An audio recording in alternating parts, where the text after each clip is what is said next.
Good news ni para sa mga taga Siquijor, kay saluon daw sa national government ang mga posibleng gastos aron mabalik dayon ang kuryente sa Siquijor. Upat hangtod na 10 or 10 ka oras ang power interruption karon sa probinsya, mao nga nagdeklarar sila didto og state of calamity. Para sa update live nga mo balita nato gikan sa Siquijor, si Rainiel Pawid. Rainiel, may kuryente na ba sila ulit? Normal na ba uli ang pamumuhay diyan sa Siquijor? Maayong gabi, Chiki. Sa ngayon nga ay tuloy-tuloy naman yung buhay ng ilan sa ating mga kapatid dito sa Siquijor, lalong-lalo na yung mga nandito sa poblasyon. Pero doon sa ilang mga barangay at liblib na lugar ay tuloy-tuloy pa rin yung rotational brownout na umaabot nga sa 6 hanggang 8 oras. Pero sabi nga nila, simula ng Huwebes ay dumating na yung mga generator set mula sa Laguna.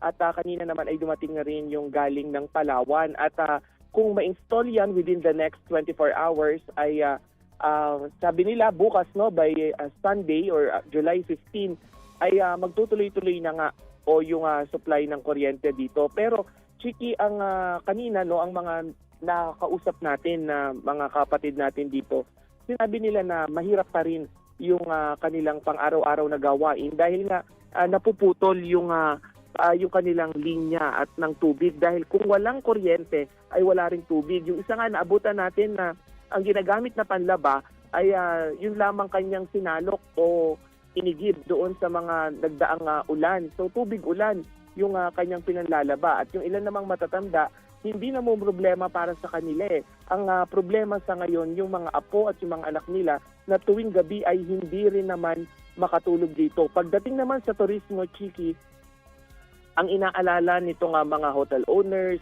nitong mga resort owners ay yung pagbaba ng bilang ng number ng tourists na pumupunta rito dahil nga kada raw tatawag ay sinisigurado muna kung may generator set ba o tuloy-tuloy yung supply ng kuryente. At pag sinabi nga nila yung window hours na kung kailan nawawalan yung supply nga ng kuryente ay yung iba raw ay nagka-cancel na agad ng booking o hindi na tinutuloy yung pagbubuk nga dito. At nakausap natin kanina yung local government dito sa may Siquijor at kanilang sinabi na malaking epekto sa turismo at negosyo itong nangyayaring power outage. Kaya nga pinangahawakan nila yung sinabi ni Pangulong Bongbong Marcos na within 6 months ay meron ng long-term solution para dito sa electrical problem dito sa buong Siquijor. Chiki. Kanina rin yung sinabi mo na nagdatingan na yung mga generators. Anything else aside from that na tulong na ibinigay ng local government sa kanila? Yung sa ngayon, Chiki, nakafocus lang doon muna sa short-term goal. Mismong si Pangulong Bongbong Marcos ay aminado na patsi-patsing solution lang itong generator set. So yun muna yung pinagtuunan nila ng pansin sa ngayon at wala pang ibang tulong na naiparating, lalong-lalo na doon sa business sector na apektado nga talaga nitong problema na ito. Okay, daghang salamat ug happy weekend kanimo, Rainiel Pawid.